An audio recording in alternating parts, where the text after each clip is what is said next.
The following presentation is controversial and may be offensive to some audiences. Viewer discretion is advised. Hi, my name is Josh, and this is a fish. And in just a few minutes, I'm going to show you how this fish will help you get laid.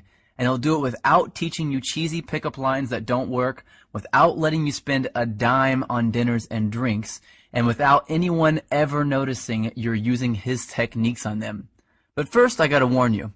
I've taught this technique you're about to learn to over 110,000 guys just like you who live in over 30 countries around the world, and it's going to make hot women stare at you and uncontrollably chase you. But to be fair to the other 100,000 plus guys who've shoved money in my pockets to teach them this technique already, I'm only going to be able to leave this video up for 24 hours. So this is literally the only chance you'll get to see this video all the way through. And if you actually think you have something better to do than learn this technique, then you're either gay, not that there's anything wrong with that if you are, or you're so old you piss dust. If you consider yourself an above average or even typical guy, stick around, this is totally for you. And if you watch until the end of the webinar, I'm going to give you the system that is literally step by step and is proven to create sexual intrigue that is so compelling and so powerful that almost any girl you use it on will find their panties around their knees, soaked to the max before she can even say, "My name is." Listen, I've pulled this off so many times, I've lost count.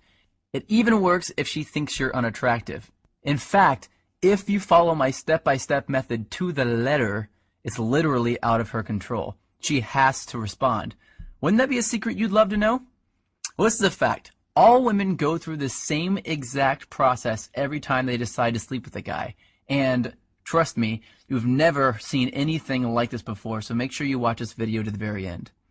But first, I'm going to tell you a sex story. Yeah, I know most guys would tell you all about their different media appearances they've done, all the books they've authored, blah, blah.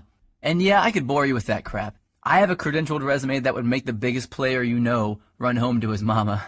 But listen, if you're smart, you don't give a damn about that.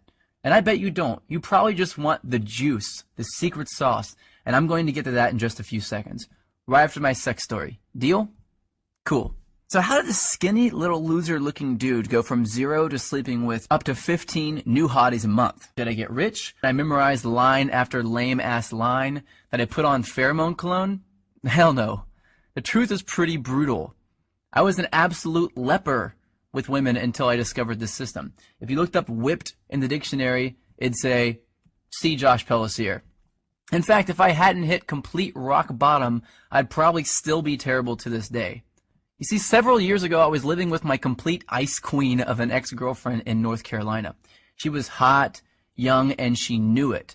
You know, a total Barbie who always gets what she wants. And I thought she was amazing in bed. Now that I've been with a few hundred more women, I wouldn't even rate her a 5. Listen, back then, the old Josh did anything she wanted. She wanted to move to North Carolina. I said, okay, let's go. She wanted to keep in touch with her ex-boyfriend. I told her, it's okay, I understand. She wanted me to pay for the apartment. I didn't want to look like a deadbeat, so I said, I'll work 2 jobs, no problem. I just wanted to make her happy. But one brutally hot day, I come home from a 14-hour shift at the coffee shop I worked at to find her freaking out. She told me that her dad was making a surprise visit, and she never told him that she was dating anyone, and definitely not that she was living with someone. And the worst part, he was showing up that night.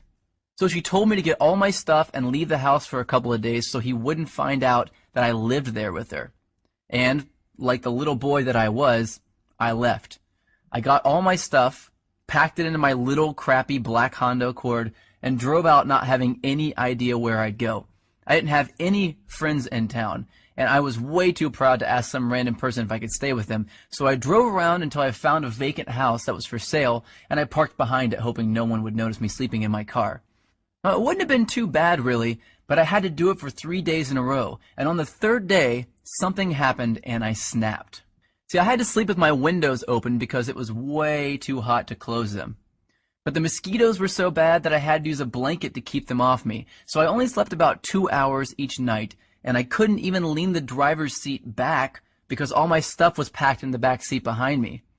So I had to sleep sitting up in the driver's seat, covered in a blanket, in the sweltering heat, behind a vacant house, like a hobo. And then it happened. I was half asleep and I hear, "Freeze, put your hands where I can see them." I freak out, of course. So in a daze, I put my hands out the window and a swarm of police officers jog over to my car with their guns out and aim at my window. Apparently, the neighbor had seen a strange car parked behind the vacant lot and called the police. I guess I would have done the same thing. After they calmed down and realized I wasn't some national threat, they asked me what I was doing there. And that's when I did it.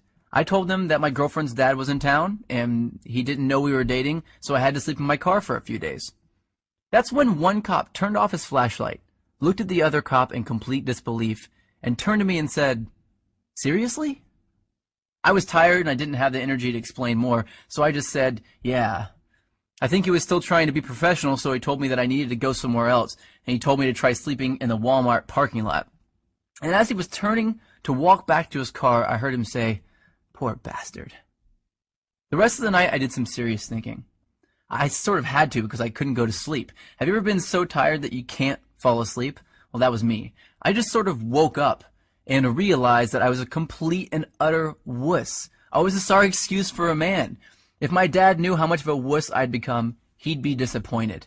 So that night, I wrote a note to myself on a piece of notebook paper that said, "I will get this attraction thing handled, or I will die trying." I still carry that note around with me to this day. So I grabbed the first thing I knew to look at out of my back seat, my psychology notebook from when I went to college in Florida. I opened randomly and I started reading, and I didn't know if I was delirious from no sleep for 3 days or if something just snapped and my IQ jumped 50 points, but I suddenly noticed a theory that my professor taught me that just went in one ear and out the other. Propinquity. It's a $10 word, which is probably why I never remembered it in the first place. So I read all my notes on this propinquity thing, and I thought, well, screw it. What the hell do I have to lose? I'll try it out tomorrow. So the next morning, after rinsing off with paper towels in the bathroom at a place called Panera Bread, seriously, I went into work and I started using it on the customers. The first time I used it, nothing. The second time, nothing again. But the third time, she smiled, asked me my name, and said she'd like to hang out after I got off work. I thought, holy crap, it actually worked. So that night I hung out with her for an hour or two. No, nothing happened with her because I still didn't know what the hell I was doing, plus I wasn't single yet. And afterwards I went back, broke up with my girlfriend. My car was already packed with my crap anyway, and I spent the whole night looking through my notes to find other techniques I could try out. I did that every day for a week, then 2 weeks, then a month, then 6 months. A year went by and I had read 5 psychology textbooks, 12 dating advice books, 2 etiquette books, and watched over 400 hours of training videos on building rapport, subliminal messaging, seduction, attraction, body language, personality typing. I was a machine. And eventually I began to see patterns, things that allowed me to plug myself into an attraction switchboard. From then on, arousing, attracting, and seducing beautiful women was a piece of delicious cake to me, almost second nature. So I created brand new techniques and tricks that the world had never seen before, and all to help me take advantage of those powerful patterns that I discovered. But what were some of those techniques that I used, and that thousands of guys eventually started using, to get women to uncontrollably flirt, make out, and sleep with me time and time again? The ones I found that worked just about 100% of the time on just about any kind of woman, regardless of her age, hair color, height, or how smoking hot she was. Well, I'd like to teach some of them to you now, if that's alright with you. You might want to get a pen and a piece of paper ready for this part, especially since this video gets taken down in 24 hours. Remember, these techniques will get you results instantly, but I'm just barely scratching the surface here. And pay close attention to the last technique I teach you, because that's when I'm going to reveal the #1 simple, bizarro chick trick that you've never heard of before that got me 90% of my success with women right away, and how thinking like this fish is going to make you better with women than anyone you've ever known. The first technique has to do with the chick's mouth. I know, chick's mouth, you want to put something in it. I get that. But before you run off and do that,